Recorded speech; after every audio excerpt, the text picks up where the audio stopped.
My Redeemer lives. Your Redeemer, our Redeemer, He lives. This is the good news. This is the good news the women were still trying to believe when they brought it to the apostles. The men who had followed Jesus, but the Gospel of Luke that Marianne read for us this morning, the Gospel of Luke says, when the men heard from the women that the tomb was empty, that it seemed to them an idle tale. If ever there was a watered-down, cleaned-up translation of the Bible, this is it. Let me tell you that in the original language, it didn't really say it seemed to them an idle tale. How many remember Colonel Potter on MASH from the days ago? You remember the very colorful sayings he used to have? Well, had Colonel Potter given his translation of it seemed to them an idle tale, it would have been something like this. Bull cookies! That's basically what the translation really is. It's the G-rated version to say it seemed like an idle tale. Why? Why did the men shout, bull cookies? I mean, multiple times Jesus had told them, 1, I'm going to be arrested. 2, I'm going to be crucified. 3, on the 3rd day, I'm going to rise again. So why weren't the disciples blowing balloons and hanging the crepe paper for Jesus' coming back party? And the women, why did they go to the tomb? They too had heard what Jesus said. 1, I'm going to be arrested. 2, I'm going to be crucified. 3, I'm going to rise on the 3rd day. Why did they go looking for Jesus in a tomb? Tombs hold dead bodies. It was the 3rd day. According to Jesus, he wasn't going to be dead anymore, so why were they there? Why all this disbelief from the very ones who had lived and traveled every day with Jesus? I think it's because they hadn't actually seen Jesus yet. Because it does not matter how many times someone, even Jesus, tells you that resurrection is going to happen or that it has happened. Because until it happens to you, until it happens to me, it actually means nothing. Until we experience it for ourselves, it remains an idle tale. Bull cookies, if you will. Which is exactly why it is so important that we look for resurrection. God's love in the tangible form of new life. It is so important that we look for that love in all the right places. Will you pray with me, please? Holy One, we sing with our whole voices today, our Redeemer lives. But God, some of us are here today and we don't really know that in our hearts. We don't know it, God, because some church along the way took away our experience of it. We don't know it because our hearts have been broken and we've forgotten what you told us. We don't know it this day, God, because we are discouraged at the state of our world.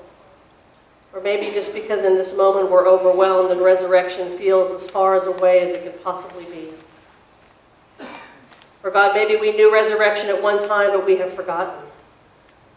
We are your Easter people here today, God, longing to know that the resurrection is real for us, that it is not an idle tale. So tell us the story, God, today. Not just in our ears, but give it to our hearts, that we may go from this place today, people of the resurrection.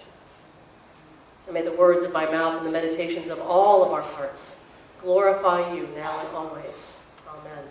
Amen. Why do you look for the living among the dead?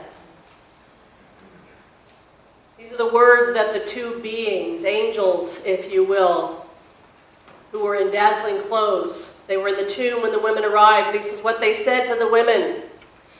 And I think that perhaps if they had said just a little more, it might have gone on a little bit like this, if you will allow me to use my sacred imagination a little bit. I wonder if they would have said, why are you looking for Jesus who is alive here in this tomb among the dead? I mean, why aren't you at the Sea of Galilee? You know how we love to walk there. On the water. Why don't you check out the latest wedding announcements? He loved to crash wedding parties, and he would bring good wine usually. Go on, get out there. Look for him in all the right places, among the living. That's where you're going to see him. So really, why weren't the women and all the disciples looking for Jesus at all of those right places? I think it's probably because they were human. And just how many of us go looking for love in the right places when we're hurting? Now, if you're one of those people that when you've had a really bad day or you're depressed that you think, I can't wait to get to the gym and feel better. God bless you.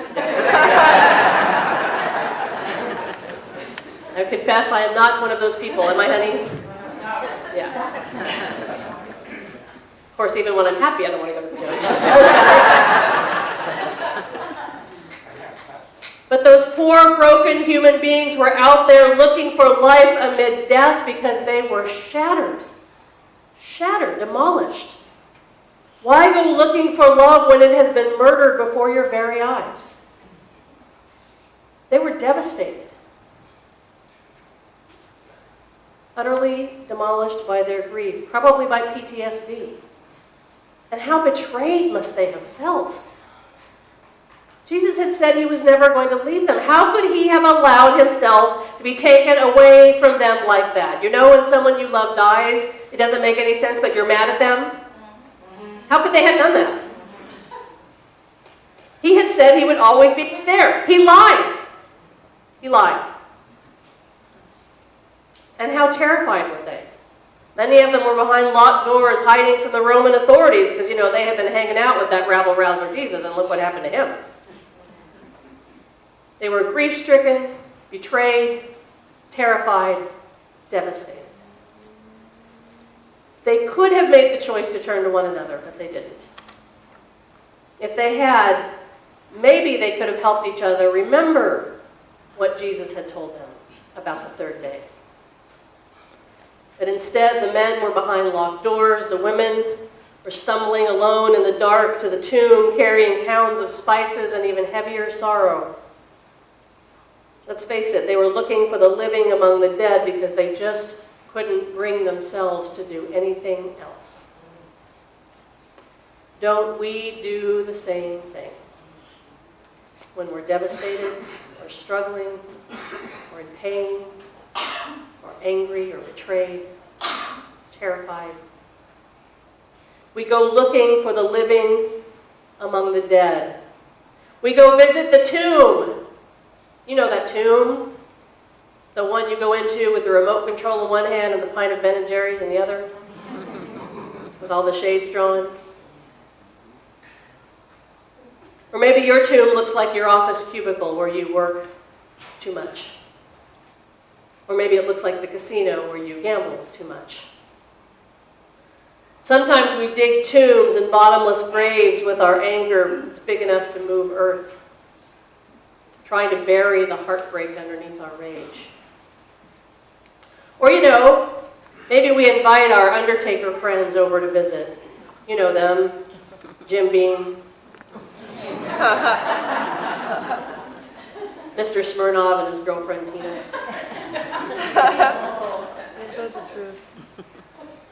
Y'all know who Tina is? Crystal meth. Maybe we invite them to move in and we let them turn our entire life into a mausoleum full of the ashes of our broken hearts and our unspoken pain. We all do it, just like Mary Magdalene and Joanna and Mary, the mother of James and Peter and John, all the rest. And when we do, unfortunately, very, very rarely do angels in dazzling clothes appear before us. I know because I prayed and hoped they would show up. A few drag queens have come close.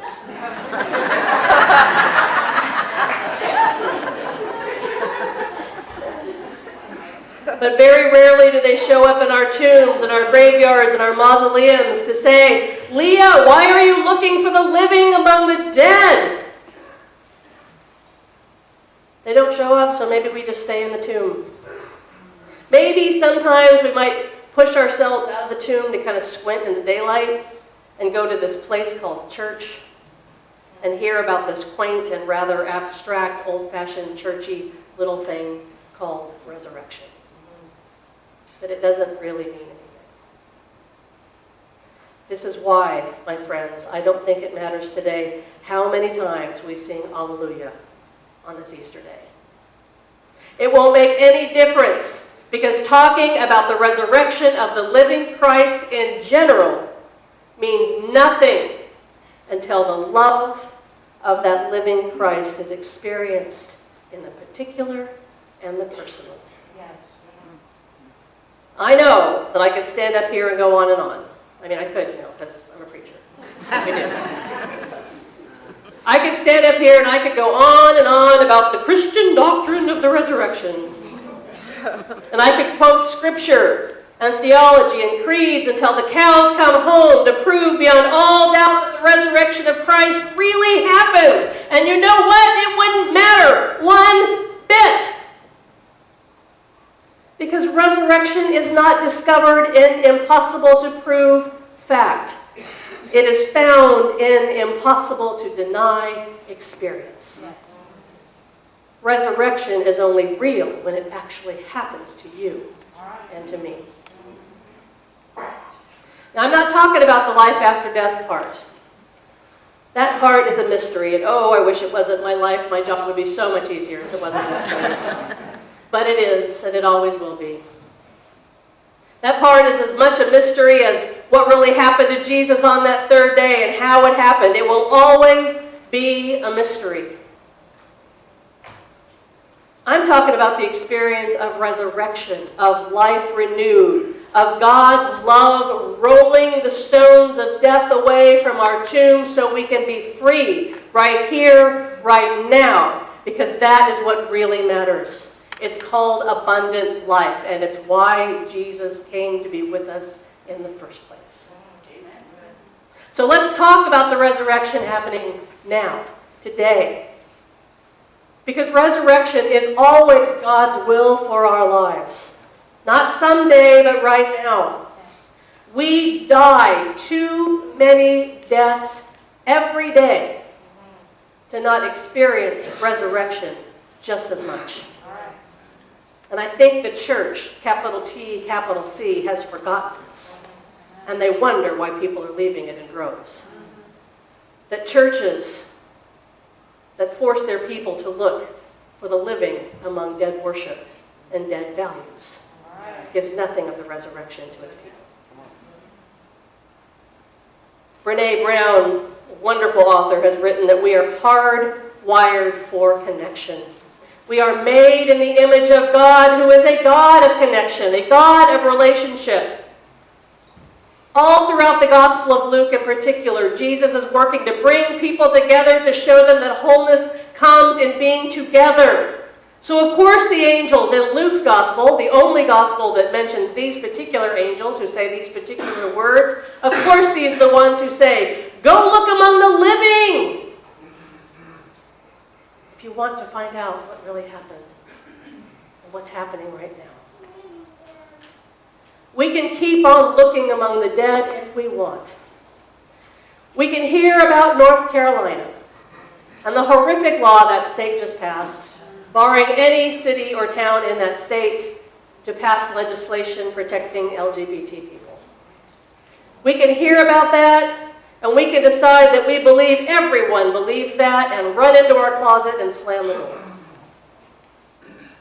Closet of our lives and the closet of our hearts. We can hear about the terrible tragedy and the crime that happened in Brussels and choose to brand every Muslim a terrorist and choose to live in fear and mistrust of our Muslim brothers and sisters. We can read the headlines in this lovely election year and let hate and futility and despair take over our hearts.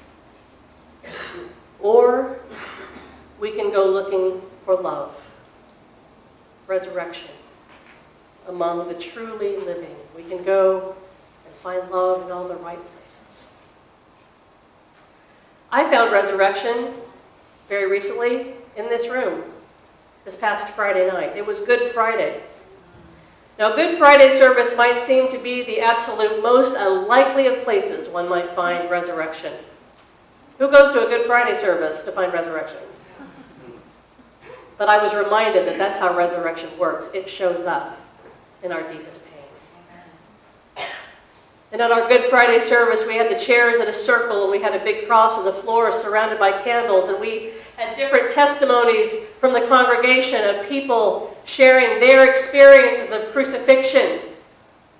Gail Martin, who told us the heartbreaking story of losing her beloved son at the age of 18 to a drug overdose. Jeremiah telling us the horrific story of the spiritual abuse he endured at the hands of his Pentecostal family and church that loves him because he was homosexual. Still is.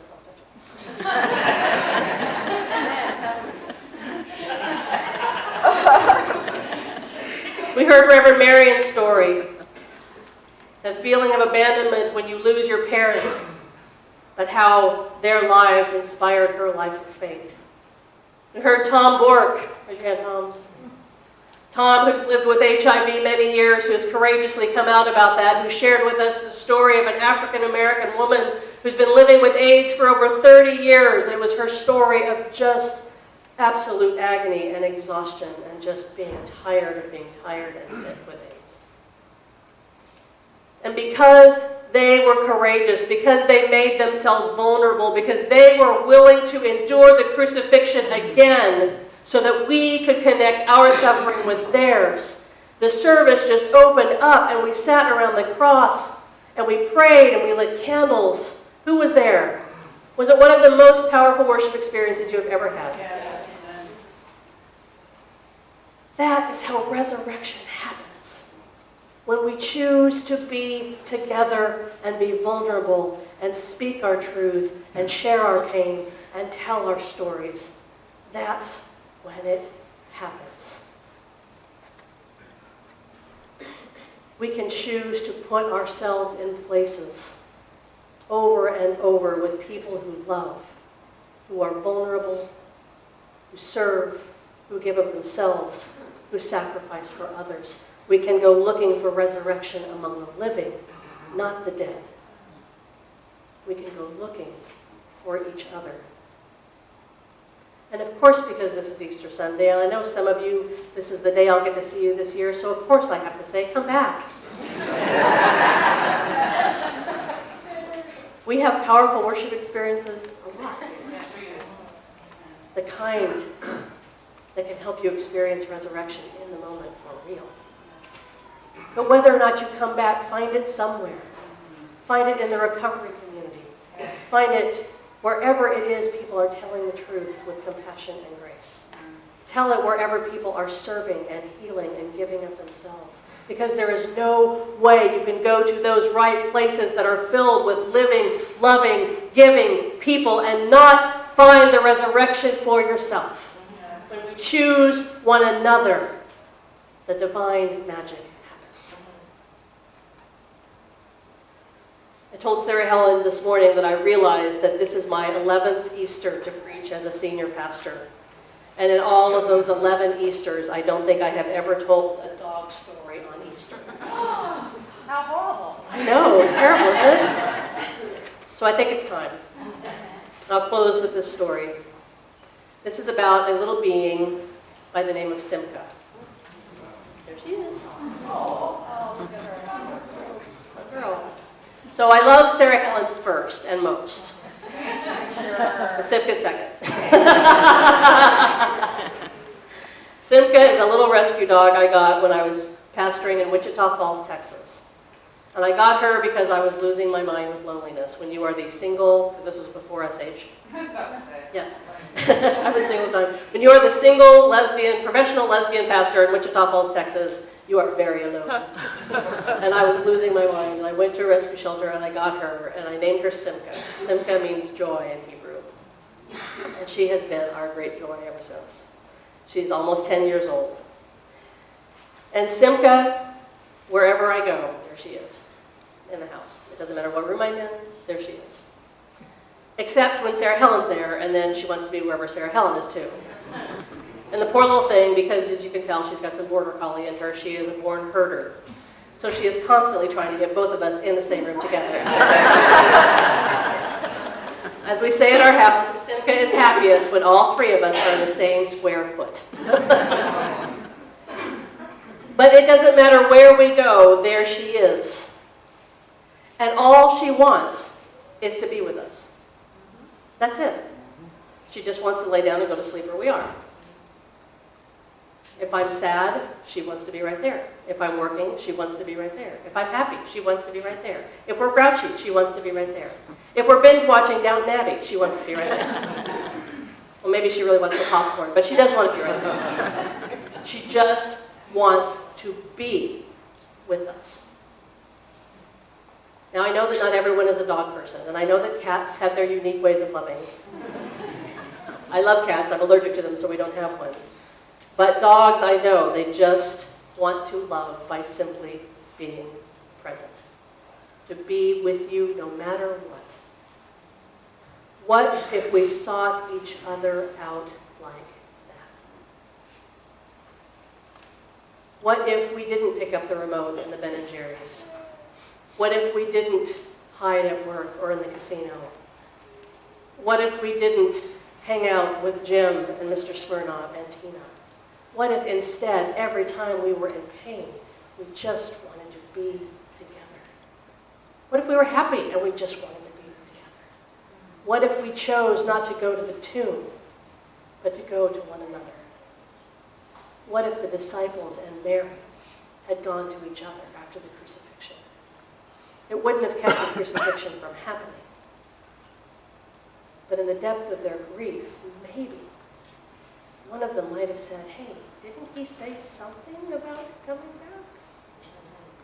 And maybe some of them would have said, no, I don't remember that. But then someone else might have said, oh, yeah, no, I think so. And then maybe someone else would be like, hey, they're right. What? Maybe there's hope after all. Maybe they would have started to hang the crepe paper and blow the balloons because they would know that death in God's world never has the last word. Maybe they would choose each other, and maybe they call out to us today, choose each other, no matter what, and know that it is not an idle tale. Amen. Amen.